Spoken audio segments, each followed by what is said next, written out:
What's up guys, I'm Mr. Audio, and if you're new here, on this channel we talk about music production, sound design, mixing, mastering, and pretty much anything to get your tracks ready for release. If that sounds like something you're interested in, hit that subscribe button and that notification bell so you never miss another one of these, because I do 2 videos a week. With that being said, let's get right into the video.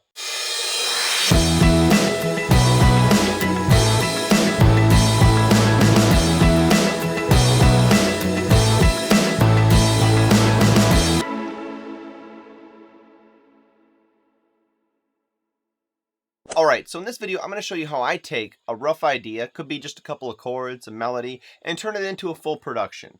First I'm going to turn it into an 8-bar or 4-bar loop, and then I'll turn that loop into a full production, and I'll show you just how easy it could be.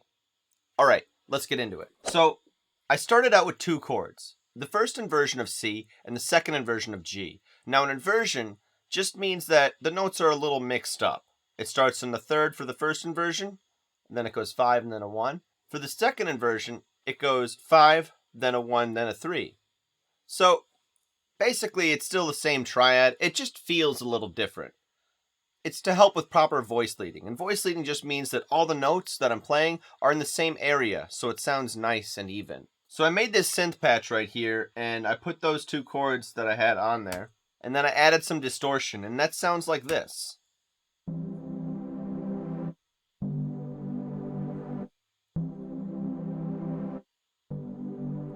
Alright, I thought that was nice, and it was simple enough to move on to the next element. Now, I wanted another synth part. I wanted to really fill out, so I made a saw synth with 16 voices of unison and put a really short envelope on the drive of the distortion module in Vital. So it kind of made it like a plucky saw, and it sounds like this. It's got some attack, you know what I mean? So I heard this melody in my head.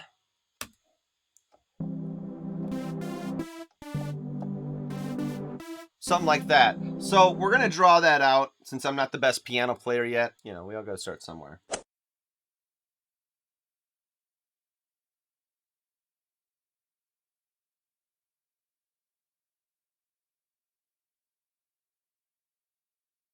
Alright, now how do they sound together?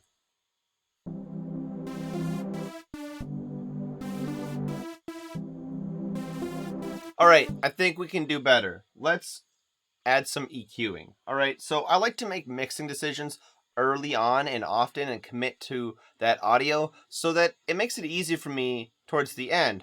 I can just build my production with Legos, you know, essentially. Alright, so what I did here, let's turn this EQ on, and then let's turn this one on, and then let's hear them without the EQ. So let's bypass and hit play, and then I'll turn the EQs on in the middle of it, and you'll see how much space opens up for each instrument.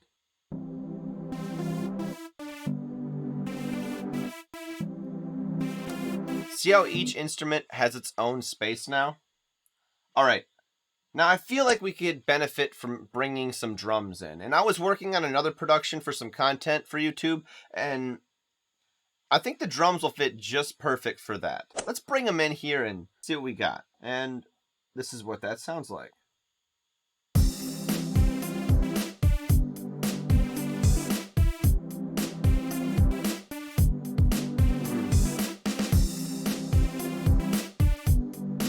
That's sounding nice. Let's get some guitar going on here. Let's take that same MIDI that we are working on, the chords, and bring it to Native Instruments Electric Sunburst. And let's just solo this out and see what we get.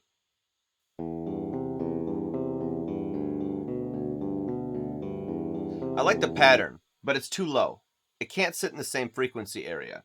So let's bring it up a couple octaves. That's nice. Let's freeze and drag this up. Okay, so I have it on this audio track here where I've kind of already mixed it together because I've done this a few times. And you're going to want to set your warp function to Pro always, unless you're messing with drums. Or unless you're doing some sound design techniques, which I'm sure I'll go over in another video. Anyway, I'm going to turn this up. Alright, now I'm going to Command A, Command Shift U, And I'm going to quantize as 100% eighth notes. Boom. Now let's listen to what that sounds like. Nice and distorted. Let's listen with the synth here.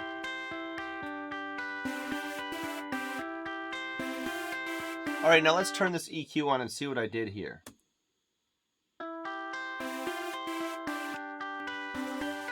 Wow. That makes a big difference.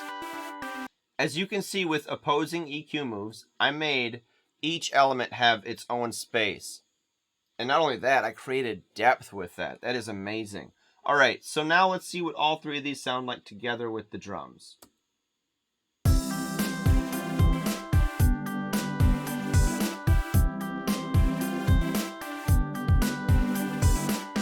Alright, so now I'm going to take this MIDI information and drag it down to the next guitar, which is also Native Instruments Electric Sunburst, but it's on the straightforward, and I am using the amp preset that they have. On the other one, I did not. So I do like this high gain rock hard preset, and I'm using eighth notes. So let's just see what that sounds like by itself.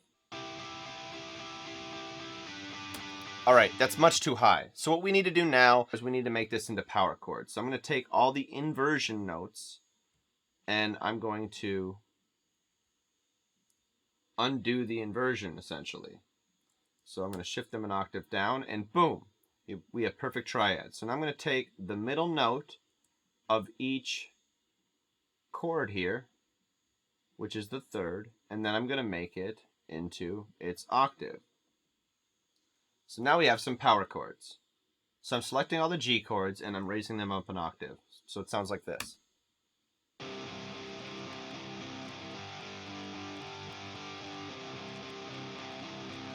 Alright, now let me freeze that. And I'm going to bring the audio up here. Now I'm going to...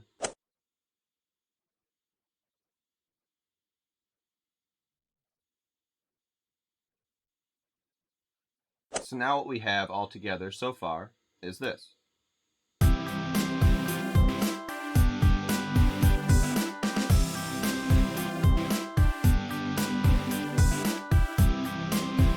Alright, now it's really starting to take shape.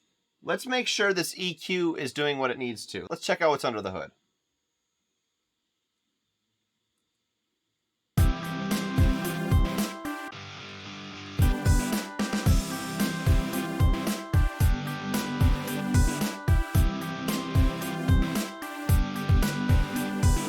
Alright, I like what it's doing, but I feel like we're missing some bass. So what I'm going to do...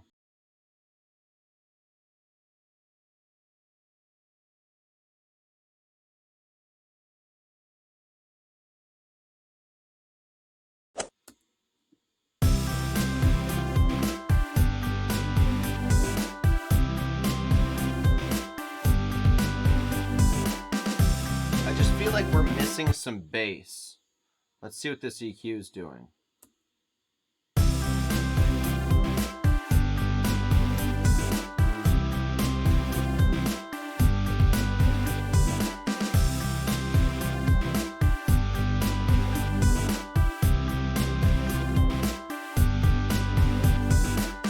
Now, you're wondering how I take this and turn it into a full production, because this is literally just an 8-bar loop. Well, let me show you. So I'm just going to go ahead and select everything that I have here. We're just going to double it all out. And then I'm going to make my intro.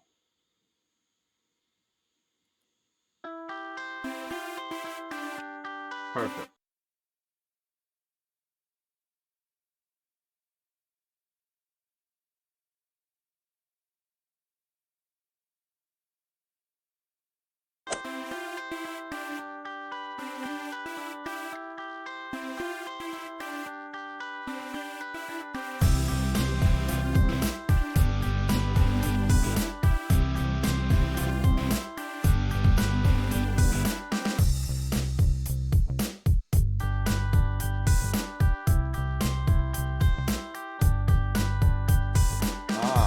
I've got a vibe going on here now.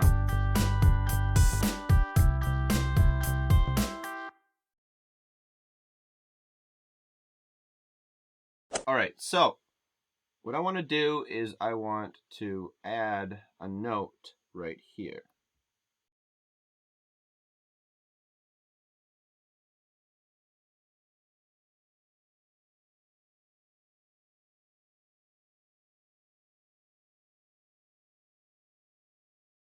So, select everything in this area, duplicate it, and now you have your second verse and pre-chorus and another chorus. Now you can choose to duplicate this again, but I'm going to delete a whole lot of stuff, all right? So this is the bridge and the end of the song part. And this is how I write most of my productions. I kind of get all the elements in there, and then I kind of work it into an arrangement.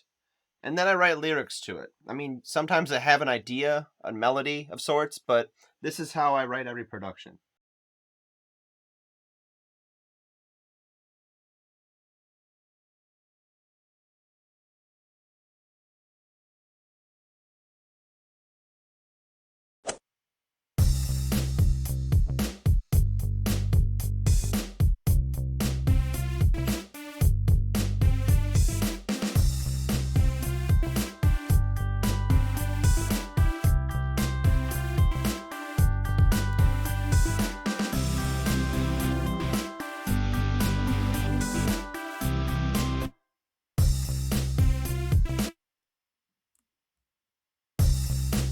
I feel like we need to mute some drums here.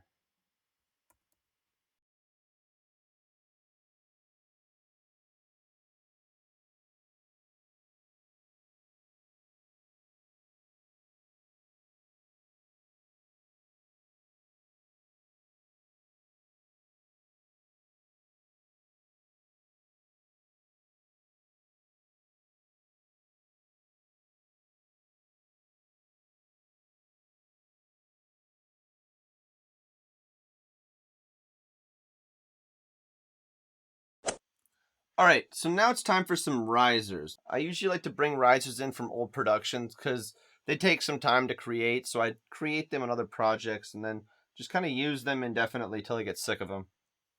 All right, let's just group them, and actually that is like right in the right spot. Let's hear what that sounds like. You couldn't have asked for a better spot for that to be in. All right, let's turn this down a little bit. It's a little loud. All right, so let the production sit for a day. But then I had an itch, so it had to be scratched. So I started messing with some transitions and blah, blah, blah. Let's check out the production now.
And there you have it. See how easy it is to take just a simple idea and turn it into a full production? Now, by no means is this done, but it's a great starting point. I'm probably going to change up the second verse a little bit when I'm writing the lyrics to it, just to make it different than the first.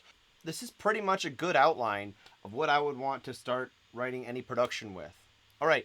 That's it for this video, guys. If you like this type of content, make sure you subscribe. We got a Discord set up where you can ask music production questions and get feedback on your mixes, and also suggest content that I'll cover right here on YouTube. That being said, if you stuck around to the end, there's some links in the description for some free stuff. Also, there's some paid products on my website. Feel free to contact me if you have any troubles with them or questions. I'm an open book. All right, thanks for watching. I'll see you guys in the next one. Mr. Audio, out.